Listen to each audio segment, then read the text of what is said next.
श्री शिव पुराण महात्म्य अध्याय 2 एवं 3।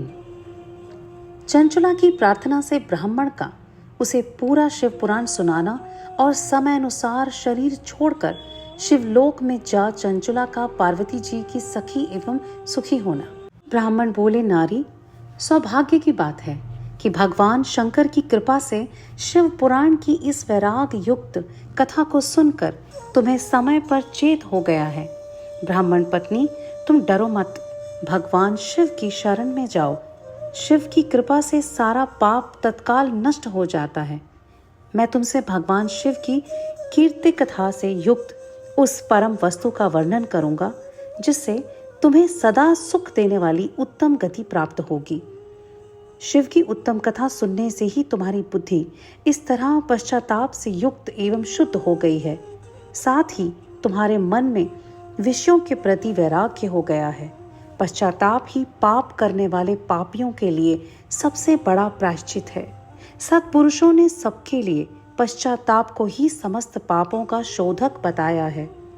पश्चाताप से ही पापों की शुद्धि होती है।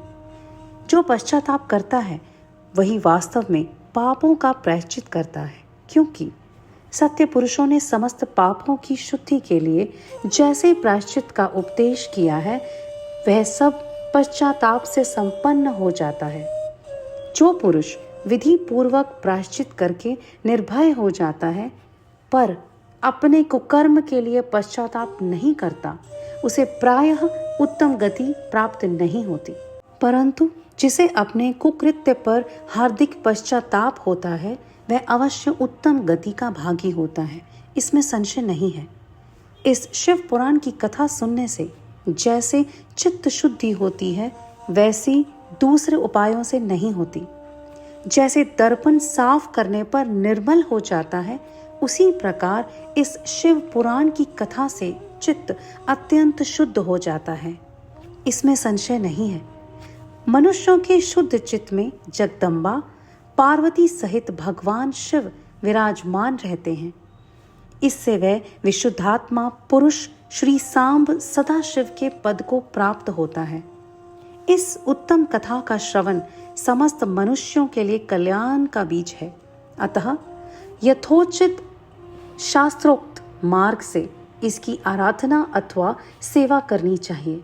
यह भव बंधन रूपी रोग का नाश करने वाली है। भगवान शिव की कथा को सुनकर फिर अपने हृदय में उसका मनन एवं निधिध्यासन करना चाहिए। इससे पूर्णतया चित्त शुद्धि हो जाती है। चित्त शुद्धि होने से महेश्वर की भक्ति अपने दोनों पुत्रों के साथ निश्चय ही प्रकट होती है, ज्ञान और वैराग्य। तत्पश्चात महेश्वर के अनुग्रह से दिव्य मुक्ति प्राप्त होती है, इसमें संशय नहीं है। जो मुक्ति से वंचित है उसे पशु समझना चाहिए, क्योंकि उसका चित्त माया के बंधन में आसक्त है। वह निश्चय ही संसार बंधन से मुक्त नहीं हो पाता। ब्राह्मण पत्नी, इसलिए तुम विषयों से मन को हटा लो और भक्ति भाव से भगवान शंकर की इस परम पावन कथा को सुनो। परमात्मा शंकर की इस कथा को सुनने से तुम्हारे चित्त की शुद्धि होगी और इससे तुम्हें मोक्ष की प्राप्ति हो जाएगी। जो निर्मल चित्त से भगवान शिव के चरणार विंदों का चिंतन करता है उसकी एक ही जन्म में मुक्ति हो जाती है। यह मैं तुमसे सत्य सत्य कहता हूँ। सूत जी कहते हैं, शौनक, इतना कहकर वे श्रेष्ठ शिव भक्त ब्राह्मण चुप हो गए। उनका हृदय करुणा से आर्द्र हो गया था। वे शुद्ध चित्त महात्मा भगवान शिव के ध्यान में मग्न हो गए। तदंतर बिंदु की पत्नी चंचुला मन ही मन प्रसन्न हो उठी। ब्राह्मण का उक्त उपदेश सुनकर उसके नेत्रों में आनंद के आंसू छलक गए।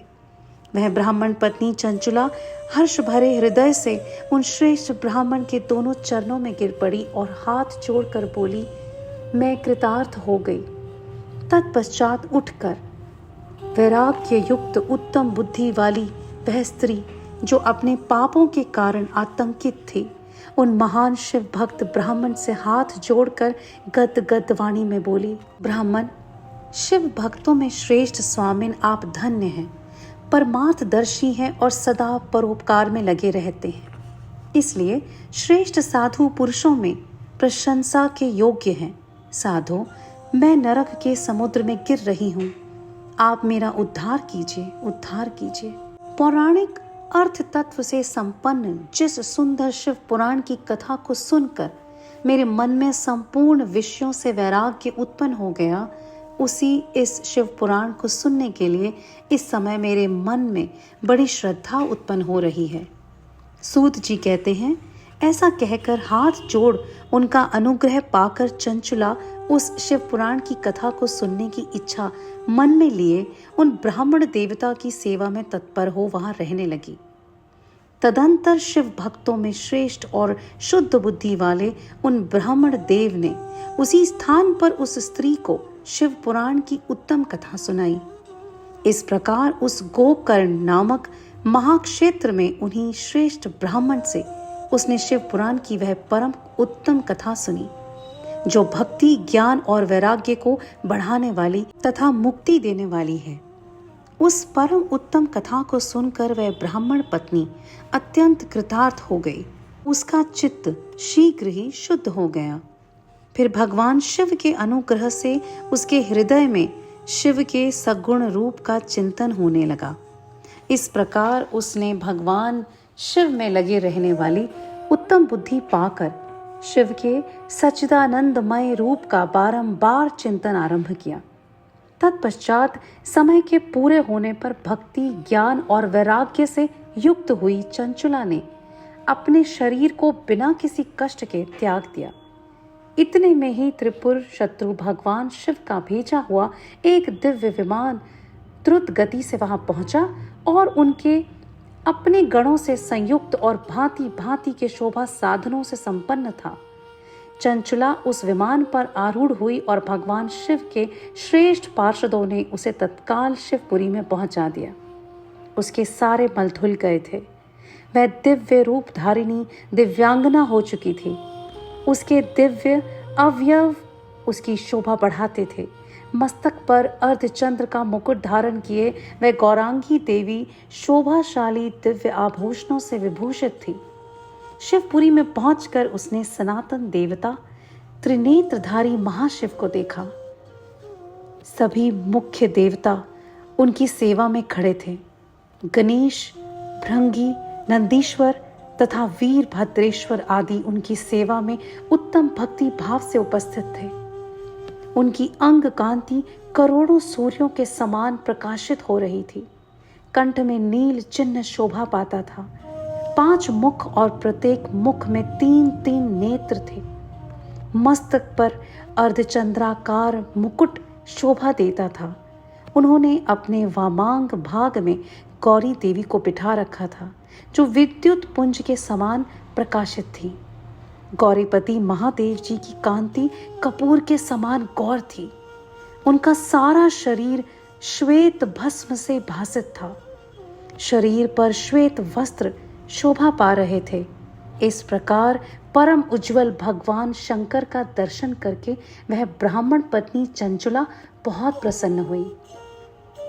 अत्यंत प्रीति युक्त होकर उसने बड़ी उतावली के साथ भगवान शंकर को बारंबार प्रणाम किया।